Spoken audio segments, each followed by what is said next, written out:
E então, gente, vamos dar continuidade aqui, vamos dar sequência, né, ao nosso compromisso, né, a nossa conexão, né, de lermos, né, a palavra de Deus e termos fome, né, termos sede, né, realmente buscá-la, né, não apenas quando temos uma necessidade ou, sei lá, por mera curiosidade. Tudo bem, pode até começar, né, dessa forma, mas que na constância, né, na continuidade, né, Deus ele vai te encontrar, o Espírito Santo vai te encontrar, né, e vai justamente pegar junto, né, te esclarecendo, te iluminando, te fortalecendo. Eu estava aqui fazendo uma breve, né, reflexão e eu vendo, né, que aquele culto lá dos Estados Unidos, lá numa igreja americana, né, a última vez que eu vi que atualizaram, até eu estava olhando um vídeo aqui, estava com 2 semanas, né, que fosse aí praticamente 14, 15 dias e ininterruptos de culto. E aí mostrava o vídeo que a polícia, né, a força policial chegou lá para encerrar o culto. Eu não sei em que circunstância, eu não sei, né, como a gente está em outro país. Então, assim, está acontecendo lá, é algo que começou lá em específico. E para quem conhece a Deus, para quem tem fome de Deus, para quem se identifica, né, com as coisas divinas, né, com o reino espiritual, o reino de Deus, né, quando esse tipo de situação, né, acontece assim de um culto, de chamar atenção, um louvor, uma ministração, né, algo, né, chamar atenção, porque assim, muitas vezes as tragédias, né, as coisas que acontecem da natureza, né, que causa dano, né, causa até mesmo um clamor na sociedade, né, um desespero na sociedade. Aí muitas vezes a gente quer se conectar com Deus, a gente, é válido, é. E aí quando a gente vê um culto como esse, e as pessoas buscando, querendo, aí eu não sei em que circunstâncias, aí vem o poder público para impedir. Mas eu digo uma coisa para você, viu? Se sendo de Deus, sendo divino, quanto mais perseguir, mais cresce. Quanto mais perseguir, mais cresce. Que foi assim com Cristo, né? Até mesmo um dos religiosos da época, né, vendo que de tanto perseguir os apóstolos, de tanto perseguir o apóstolo, quanto mais perseguia, né, mais o cristianismo crescia, mais o cristianismo aumentava. Aí um deles teve a brilhante ideia: não, vamos fazer o seguinte, ó, já passaram tantos, já vieram tantos, vamos dizer assim, com um discurso semelhante, parecido com esse. Olha, gente, se for de Deus, não tem quem impeça. Se for dos homens, daqui a pouco acaba, daqui a pouco isso aí ninguém nem lembra mais. E aí eu trago uma reflexão para nós, né, que não dá para você ler a Bíblia desconectado daquilo que é a sua própria vida, aquilo que você tem percebido do mundo, aquilo que você tem percebido daquilo que está acontecendo à sua volta. Como também não dá para viver tudo aquilo que está à sua volta, tudo aquilo que está, né, despercebido daquilo que está na palavra. Porque a palavra é quem vai nos guiar. Tudo aquilo que está acontecendo no mundo, tá entendendo? Está sujeito ao senhorio da palavra. Lembra? Passarão os céus e terra, mas a palavra ela não passará. Então muitas vezes as coisas acontecem, né, e a gente acha que não, é a natureza, é o acaso, é isso, é aquilo outro. Ou seja, põe, né, mil desculpas. Mas assim, guerras, rumores de guerra, terremotos, né? Mas também a Bíblia diz que nos finais dos dias o seu poder, o seu espírito seria derramado, né? Como fosse assim, vai numa intensidade tal, sabe? E que quem estiver atentando para os desastres, para as catástrofes, para aqueles fenômenos naturais, para aquilo que está acontecendo naturalmente, as guerras, os rumores de guerra, todos esses conflitos, quem estiverem atentos a isso, é disso que vai se alimentar. Mas também quem estivesse atento, né, ao mover de Deus, vai encontrar paz, vai encontrar refrigério em meio a esse caos, em meio ao caos. Vai encontrar paz, refrigério, não vai nem perceber de repente que está acontecendo tudo isso. Então, a palavra de Deus é o norte, a palavra de Deus é o guia. Então, assim, até quando eu tenho que ler a Bíblia? Até que? Porque o conhecimento é infinito e principalmente em se tratando, né, do conhecimento espiritual. Aí sabe, é fome mesmo, é sede, é desejo, é envolvimento mesmo. E Deus vai a cada dia revelando o seu querer, a sua vontade, nos guardando, nos blindando de toda situação. Eu vou ler o Salmo 49. Vou fazer um paralelo, né, com o livro, né, do Evangelho de João, capítulo 3. Mas olha o que é que diz o capítulo 9. Eu vou ler. Né? Eu sei que às vezes lendo assim é um pouco cansativo. Né? Às vezes assim, a métrica, a dinâmica da leitura não é muito boa, eu concordo, mas preste atenção na leitura. Eu sei que você está lendo, mas eu quero justamente que você perceba aquilo que está nas entrelinhas para você não ler apenas como sendo mais uma leitura na sua vida, né? Como sendo mais uma leitura, mas que seja verdadeiramente a palavra de Deus chegando ao teu coração, que diz o seguinte: ouve isso, povos todos, prestai ouvidos, habitantes dos mundos, gente simples, gente ilustre, ricos e pobres, todos juntos. Minha boca proclamará sabedoria e a meditação do meu íntimo trará entendimento. Inclinarei os meus ouvidos a um provérbio. Com harpa exporei o meu enigma. Por que temer nos dias do infortúnio, quando me cerca a iniquidade de meus agressores, daqueles que confiam em sua fortuna e se vangloriam da abundância das suas riquezas? Ninguém é capaz de redimir seu próprio irmão ou pagar a Deus o valor da sua vida.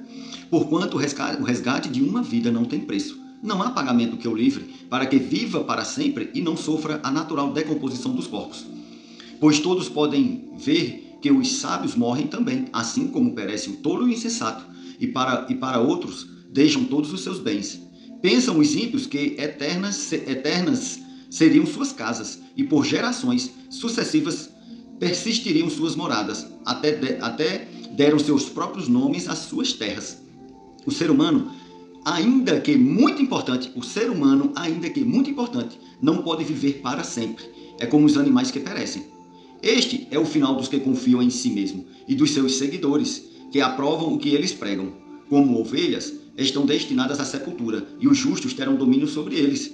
Sua beleza e sua força se consumirão, e somente a profundeza do Seol será sua morada. Mas Deus redimirá a minha vida da sepultura e a levará para si. Não te indignes quando uma pessoa se enriquece, quando aumenta a glória de sua casa, pois ao morrer nada levará consigo, nem descerá com ela o seu esplendor. Ainda que em vida essa pessoa se parabenize, cogitando: todos te louvam porque prosperas, irá também para a geração de seus pais, que nunca mais verão a luz. O homem que na opulência não reflete, assemelha-se ao gado que se abate. Então, nesse tempo onde nós vemos, guerra na Ucrânia, conflito já se avizinhando ali na China, os homens brigando por aquilo que é o metal, por aquilo que é o ouro dessa terra, e o ouro atualmente não é o ouro, mas é o gás, é o petróleo, é a energia, Então os homens, eles estão muito concentrados, nesse afinco, de se estabelecerem, os seus poderios, os seus castelos, tudo aquilo que eles têm desejado. A Bíblia ela vai falar que há uma prosperidade para se desfrutar nessa terra. Sim, há. Mas o homem que não tem entendimento, o homem entenebrecido do seu entendimento, ele inverte os polos das coisas. Em vez dele honrar as pessoas, em vez dele honrar a natureza humana, vamos assim dizer, não, ele quer honrar coisas. Então ele se apodera, ele se apropria das coisas para subjugar pessoas, para ter o domínio, para ter o controle das pessoas. E aí o salmista vem dizendo que por mais riqueza que você possa ter, por mais poder que você possa ter, por mais a vida glamourosa que você possa ter, no final você perece, no final você não leva nada, no final você vai ser esquecido, no final você vai tomar o caminho que todos tomam. Mas aí a Bíblia diz que o justo é redimido pelo Senhor. Aí se quem é o justo? Aquele, gente, nessa altura do campeonato, salvação é só em Cristo Jesus. Esse é o propósito da Bíblia. A Bíblia não é um livro de uma convenção social, de um clube social, para eu frequentar um bom lugar, para eu ter um bom ambiente, estar junto com boas pessoas. A Bíblia está falando de salvação da alma. Por mais que você não compreenda, salvação da alma, como é isso? Como é que é isso? Olha, a Bíblia diz que está reservada ao homem, morreu uma única vez. Depois disso, segue-se a juízo. Então, a escolha de onde nós iremos passar a eternidade, porque é o seguinte: a partir do momento em que você nasce, você se torna um ser espiritual. Embora você esteja habitando num corpo, que é o que você vê. Não, como? Se você está vendo só o seu corpo. Mas o seu verdadeiro eu, é o seu homem que está encravado, que está escondido no interior, no seu coração. O verdadeiro homem, que se manifesta por meio da sua alma, por meio do seu espírito. Então, a Bíblia diz que quando Adão pecou, houve uma separação entre homem e Deus. Então, o nosso espírito não tem comunhão com Deus enquanto nós não reconhecermos o Senhor Jesus como o único Senhor e Salvador da nossa vida. Porque não é através da alma, não é através do raciocínio, não é através dos sentidos, o tato, o paladar, o olfato, a visão, a audição, não é. É por meio do Espírito. Por isso que Romanos 12:2 diz que nós devemos renovar a nossa mente por meio da palavra. né? Não nos conformemos com esse mundo, mas renovemos, mas transformemos a nossa natureza, ou seja, por onde? Pela palavra de Deus. Porque a palavra de Deus é o que vai, né, nos manter em sintonia com aquilo que é a vontade de Deus para a nossa vida. E aí o fato de nós tocarmos, de nós percebermos, de nós sermos atraídos pelas coisas naturais, não são elas que nos regem, né? Elas têm que ser, né, percebidas, né, têm que ser, né, justamente classificadas na qualidade de coisas para serem usadas. As coisas foram feitas para serem usadas. Eu gosto de uma frase até que diz assim, que o dinheiro, ele é um excelente servo, mas é um péssimo senhor. Porque quando o dinheiro ele te domina, ele vai controlar a sua vida, ou seja, ele vai ser o senhor da sua vida. Você só vai fazer aquilo que o dinheiro te permitir fazer. Você só vai fazer aquilo que o teu dinheiro alcançar a fazer. Mas quando nós confiamos em Deus, nós pisamos em terra nas quais nós nunca sequer pensamos que um dia nós estaríamos. Nós desfrutamos de coisas que sequer um dia nós pensaríamos que iríamos desfrutar. E com a cereja do bolo em cima. Qual? A consciência de que a nossa vida está guardada em Deus. Não estamos desfrutando, não estamos vivendo o que estamos vivendo, pisando em pessoas, né? Desconsiderando pessoas, andando justamente em orgulho, em vaidade, em presunção, sabe? Sentimentos, adjetivos meramente humanos, que quando a gente identifica, todo mundo sabe, quando a gente identifica numa pessoa, diz, misericórdia, só Deus na causa. E aí eu falei do capítulo de João 3. O capítulo de João 3 fala justamente sobre Nicodemos, um doutor da lei que à noite, às escondidas, foi ter com Jesus. Né? Foi ter com Jesus porque, com certeza, ele percebeu, tanto é que ele disse, mestre, bem seis, né, que vens da parte de Deus, né, porque ninguém faz os sinais que tu fazes se Deus não estiver com ele. Então, ou seja, ele reconheceu, né, quem era Jesus. E aí a Bíblia vai falar lá em João 3, né, que Jesus disse né, Jesus dizendo que aquele que não nascer da água e do Espírito não pode ver o reino de Deus. Aí Nicodemos disse, oxe, mas como é que pode? Como é que pode? Eu sendo velho, eu vou voltar ao ventre da minha mãe e vou nascer de novo. Aí Jesus disse, olha, quem é nascido do Espírito, é Espírito. Quem é nascido da carne, é carne. Tá entendendo? Aí ele começa a dizer que muito se surpreendia dele ser uma pessoa, né, entendida, pessoas que ele, né, que conduzia as pessoas, que orientava as pessoas no que se diz respeito à lei mosaica, que se diz respeito aos profetas, aos salmos, ou seja, ele fazia parte da religião da época. Religião essa que não viu Jesus, não percebeu Jesus dentro daquilo que eles mesmos estudavam. E aí Nicodemos ele tem essa conversa, né? E aí Jesus vai e diz o seguinte no 8, assim, ó, o vento sopra onde quer. Você escuta o seu som, mas não sabe de onde vem nem para onde vai. Assim ocorre com todos os que são nascidos no Espírito. Aí Nicodemos vai de novo, mas como é que pode ser isso? Isso é a realidade de muita gente hoje. Muita gente hoje. Mas ela só compreende aquilo que compreende de forma natural, rasa, rasteira, e diz que tem entendimento de alguma coisa, principalmente quando se trata de conhecimento espiritual. Por quê? Porque até aquele que, por exemplo, eu vou dar um exemplo aqui, eu estou aqui tentando te passar uma mensagem, tentando te passar uma instrução. Você acha que eu sei alguma coisa? Eu não sei, queridão. Eu não sei, mas existe algo dentro em mim que é a fome e a sede. A fome e a sede. Porque quando a gente tem fome e tem sede, o que é que a gente busca? Saciar. O que é que a gente busca? Beber, se alimentar. Então é o que Deus faz conosco. Quanto mais nós nos aproximamos com Deus, Deus não vai se afastando, não. Muito pelo contrário. Quanto mais nós nos aproximamos de Deus, mais Deus ele se aproxima de nós, mas ele se achega a nós. Por quê? Porque ele quer saciar o desejo do nosso coração. Aí a Bíblia diz, em linha com a sua palavra. Então o que é que você deseja de Deus? O que você deseja de Deus está em linha com a sua palavra. E aí vem continuando aqui o 11, né, do João 3, 11, diz assim, em verdade te asseguro que nós dizemos o que conhecemos e testemunhamos do que temos visto. Jesus falando dele mesmo. E dos judeus, né? Contudo, não acolheste o nosso testemunho. Se falando dos assuntos da terra, não me crerdes, como crereis se vos falar das celestiais? Aí ele, né, começa dizendo, ninguém jamais subiu ao céu, senão se de lá, né, não desceu. Estava falando do próprio Senhor Jesus. Ele diz que Moisés, né, levantou a serpente no deserto, e assim como Moisés levantou a serpente no deserto, né, o Filho do Homem tinha que ser levantado, né, como referência de quê? De cura, referência de salvação, porque nesse texto da serpente no deserto, num período de desobediência por parte do povo judeu, né, eles iam ser devorados no deserto pelas serpentes. E aí Deus vai e manda Moisés, né, erguer uma serpente no deserto, né, como se fosse uma referência, né, de salvação, uma referência. Né? Não é que a serpente é quem salva, não, era uma referência né, sinalizando para Cristo, que seria levantado, né, para curar a todos. Né? Aí no 15 diz assim, no 14, né? No 14 diz, ó, assim como Moisés levantou a serpente no deserto, deste modo é necessário que o Filho do Homem seja levantado, para que todo aquele que nele crê não pereça, mas tenha a vida eterna. Aí João 3,16. Quem não conhece João 3,16? Porque Deus amou o mundo de tal maneira que deu o seu Filho unigênito, para que todo aquele que nele crê não pereça, mas tenha a vida eterna. Entendeu? Aí muitos, né, como nós começamos falando do Salmos, né, 49, né, muitas pessoas querem justamente viver, né, de uma forma intensa nesse mundo, né, julgando que nele tem a sua segurança, nele tem a sua garantia, né, de vida plena, de vida eterna. Olha, os melhores dias que você possa viver na terra, entendeu? O salmista já dizia assim, mais vale um dia à porta dos teus átrios, né, do que 1000 dias, entendeu? Longe dela, ou na porta, ou como diz, na devassidão, ou seja, no mundo, um dia. Então as pessoas consideram, né, porque são regidas por aquilo que o mundo oferece.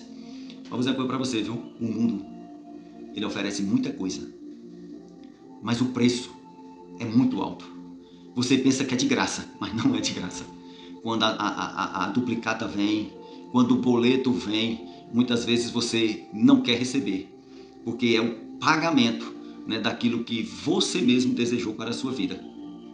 E a gente, né, vem com essa mensagem, nós estamos, né, divulgando essa mensagem, divulgando, né, essa palavra para que justamente te despertar, porque nós queremos de Deus aquilo que nós queremos, da forma como nós queremos, como nós idealizamos, como nós projetamos. Nós não deixamos Deus agir, nós não deixamos Deus nos construir, nós não deixamos Deus trabalhar a nossa vida. Nós queremos dar ideia para Deus de como as coisas devem ser, julgando que nós temos esse poder, e não tem.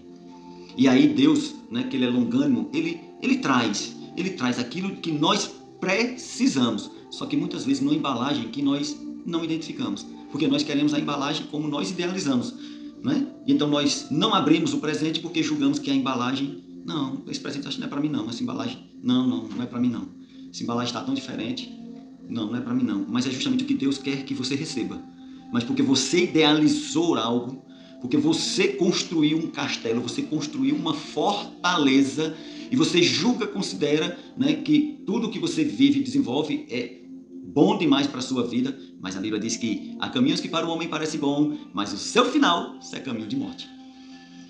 Lâmpada para os meus pés e luz para o meu caminho é a tua palavra. Então, quando nós, né, reservamos nossa vida, quando nós separamos a nossa vida para vivermos para o Senhor, não foi para você, você vai desfrutar dos melhores dias da sua vida. Eu me converti, gente, eu tinha 19 anos, eu era um menino, né, eu estava servindo o tiro de guerra, 19 anos, né, e reconheci ali Deus, ali disse, olha, é para mim, ei, vem cá, é para mim, ei, vem para cá, você é meu. E eu só fiz dizer, sim, Senhor, eis-me aqui, porque assim como todo presente tem que ser aceito. Né? Então eu entreguei, eu confiei e confio toda a minha vida ao Senhor, porque sei que nele eu estou seguro. Então, né, continua a jornada, continua lendo a sua Bíblia, continua meditando, buscando no Senhor, né, ora ao Senhor, sabe, rasga teu coração. Quando eu digo assim, a verdade assim, rasga teu coração, é quando a gente não tem reservas nas palavras, é quando a gente não consegue manipular as palavras, e quando a gente abre o nosso coração para Deus, Deus vai justamente ali, no cerne da questão. Agora, quando você receber a instrução do Senhor, viva, obedeça, cumpra. Por quê? Porque na oração não é só um monólogo, não é só você quem fala. Espera Deus, escuta Deus, espera Ele falar contigo, espera Ele te dizer, né, tudo aquilo que você tem que fazer, porque o que Deus tem que fazer, Ele vai fazer. Agora, o que você tem que fazer, só você faz, nem Deus faz. Se quiserdes e me ouvirdes, comereis o melhor dessa terra. Ora, isso é Deus falando, se quiser e me ouvir, ou seja, Deus entregou nas nossas mãos o poder de escolha. Isso, o poder de escolha, o livre-arbítrio. Então, eu reconheço que o meu livre-arbítrio pertence ao Senhor, que é dizer assim, meu, mas não é meu, pertence ao Senhor. Por quê? Não, peraí, o que é que Deus acha? O que é que Deus pensa? O que é que Deus quer? Sabe? Deixar Deus agir, deixar Deus guiar, deixar Deus conduzir. Por quê? Porque na minha força, misericórdia, na minha força, eu confiar? Não, misericórdia. Confiar no Senhor e tudo mais Ele fará. Entrega o teu caminho ao Senhor, confia nele e tudo mais Ele fará. Deus te abençoe ricamente e estamos aí chegando mais um final de semana para né, ir a uma igreja, adorar, engrandecer, bendizer o nome do Senhor. Tá bom? Deus abençoe ricamente em nome de Jesus. Menina Thalita, hoje tá aqui com meu pai. Hoje, gente, eu tô muito feliz, vocês estão aqui. Me dá um like, por favor. Se inscreve no canal, ativa o sininho, as notificações. Tchauzinho!